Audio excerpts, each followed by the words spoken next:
Welcome to Debut. My name is Bob Gelati. We have a great show for you today. Today's guest is Dr. Lauren O'Donnell. Now, I don't want you to think we're going to be giving you medical advice today. Not at all. Lauren is actually a doctor, and we'll find out what she's a doctor in, but also her hobby, other profession, if you might say, is flamenco dancing. So, welcome. Thank you. Lauren, it's nice to see you. I'll just call you Lauren from now on. Is that all right? Totally fine. Sure. You got a couple things going on here. I being a rational, logical guy, I want to hear about your PhD studies first, and then we'll talk about flamenco dancing as well, which is your other profession. Okay. Talk about your career, your first career. Researcher? What are you doing? Okay, so first for the rational, logical Yes, part. the rational, logical side. Okay, great. So I actually do computer programming, and what I do is analysis of images of the brain. And yeah, especially the white matter, which is the connecting parts of the brain. So if you actually sort of look at a brain and you dissect it very carefully, right. Sounds kind of disgusting, but there are sort of the outside surface is gray matter, and that's like the cortex. That's where all the processing happens. And then there are connections, the white matter, which connect different parts of the cortex. So our brain is really richly connected, kind of like, you know, the old-fashioned telephone switchboard analogy. Really? Yeah. And so this ties almost into my next question. The left side of the brain, the right side of the brain, it seems that both sides of your brain are very active because you're talking about flamenco dancing. How did you get into that? How did I get into flamenco dancing? Yes, I mean, how did that all start? Okay, well, I came to Boston, Cambridge actually, in order to go to grad school. Okay. And around the time I was finishing up my master's, I was looking for something interesting to do, some type of dancing, because when I was younger, when I was a kid, I did ballet and jazz and gymnastics and different things. Okay. And then I kind of stopped doing all of that in college because I was busy and serious. The studies were tremendous time-consuming things. Sure, they were important. Yeah, sure. And so then I decided I didn't want to spend my entire decade of my 20s sitting in a lab only looking at a computer all the time. And so I started looking for different types of dance classes. So I tried to learn how to dance salsa, and I took some ballet classes, and I felt like I was much worse than when I was 14, so I couldn't handle that. Okay. And then I kept looking around, and eventually I ended up in a flamenco workshop with a woman who's still a teacher of mine and a good friend now, Omaira Amaya. So I took her workshop. I think the first one I took was 2 weeks. And it was just amazing. So ever since then, I've been studying flamenco dance. And now is her workshop out of Cambridge or Boston? Or? She lives between New York and Miami now. Oh, really? Yeah. And she's a great teacher. She travels around the country giving workshops and classes. Okay, yeah. great.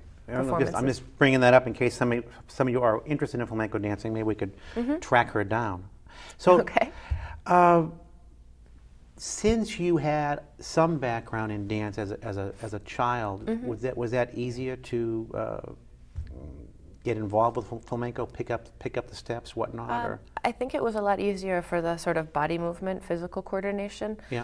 But the actual steps are very rhythmic, and so in order to be able to dance flamenco, you have to listen to the music, and you have to get used to the type of rhythms that happen in flamenco. So we're used to things that are in 8 beats per measure. Okay. And a lot of flamenco has 12 beats per measure. Oh, really? So yeah, so my previous dance experience was completely different from that, but it certainly did help for movement. Oh, no, okay, great. I do singing myself, so I'm used to, 4 beats. I'm a very simple guy. It's very normal, yeah. So let's go back to the flamenco. You took the workshop. Where'd you go from there? Okay. Well, I took that workshop that first year, and I then was looking for classes locally. I ended up starting to go to New York a lot to take classes from Omaira on the weekends. I would take the Chinatown bus down when it was like $10. That's and a it great dropped you experience. off at Chinatown. Yeah, I've done that a lot. myself, yeah.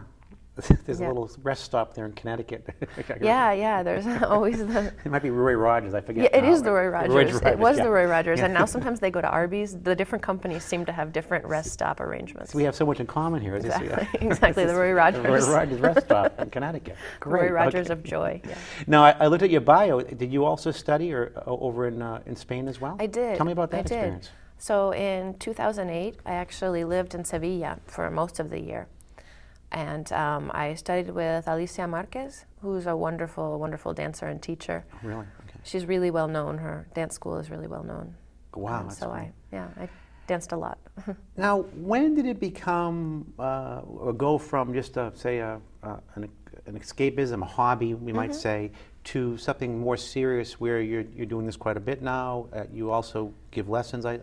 I'm told. I Yeah, do go ahead. also give lessons. Well, as far as how it became serious, actually, I almost didn't let myself start because I liked it too much, and I thought I'd never have the time or the ability to actually learn it as well as I would have liked to. As you wanted to, okay. So it was sort of initially relatively serious, but maybe not so serious from a time commitment point of view until I actually could start traveling and taking classes in other places. But so as far as teaching classes, I've been teaching classes for a little over a year now, ever since I came back from Spain. Right, okay. And let's see, I teach classes in Central Square now on Sundays. Well, before I forget, do you have a website? I do. What's the website? It's flamencoboston.com. Okay. So all one word. And flamenco is not flamingo. It's different from the bird. People think it's INGO, but it's FLAMENCO. Yeah, similar to what I thought before the interview today. No, It I'm could have kidding. been. No, I don't know.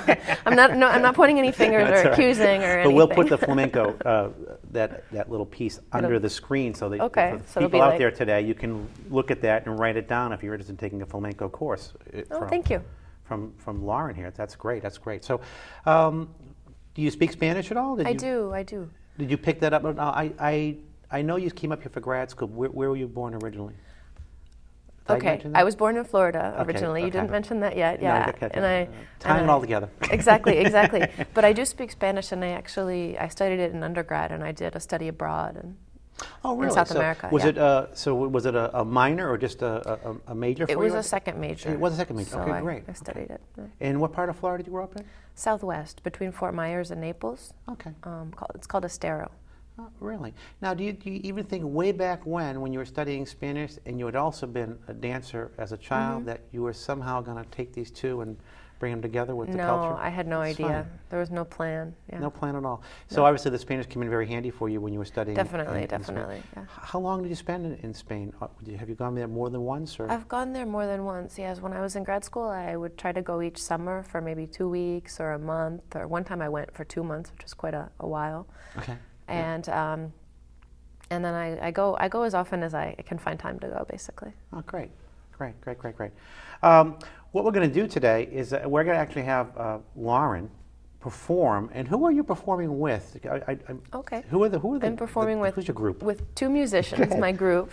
Tell me about them. And so one of the musicians, John Smathers, plays guitar, and he also dances a little bit of flamenco. He actually is taking my dance class now, and he's been studying dance and guitar for a while. But today he's playing guitar. Today he's playing We're not guitar. going to put him on the spot No, and have him get up we're and not dance. putting him Okay. on the spot and making him get up and dance. So that's John. That's John. And who's the other Yeah, person? and the other musician is Anthony Tran, Okay. and he actually plays percussion and guitar.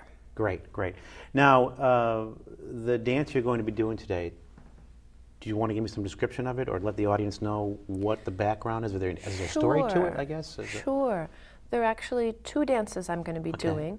One of the dances is called an alegrías, which means happiness or joy in Spanish. And the other dance is called Soleá por bulerías. And Soleá comes from soledad, which means loneliness. So the two dances that I'll be doing have somewhat different emotions. One is a happier dance than the other. Well, hopefully our audience will be able to pick that up in the movement, in the music. So without further ado, we'll go to our two dance numbers done by Lauren O'Donnell. Let's take a look.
That was a great performance. I want to thank Lauren O'Donnell for being here today. Anthony, John, thank you very much. And we thank all of you for being here today for debut, and we'll see you next time.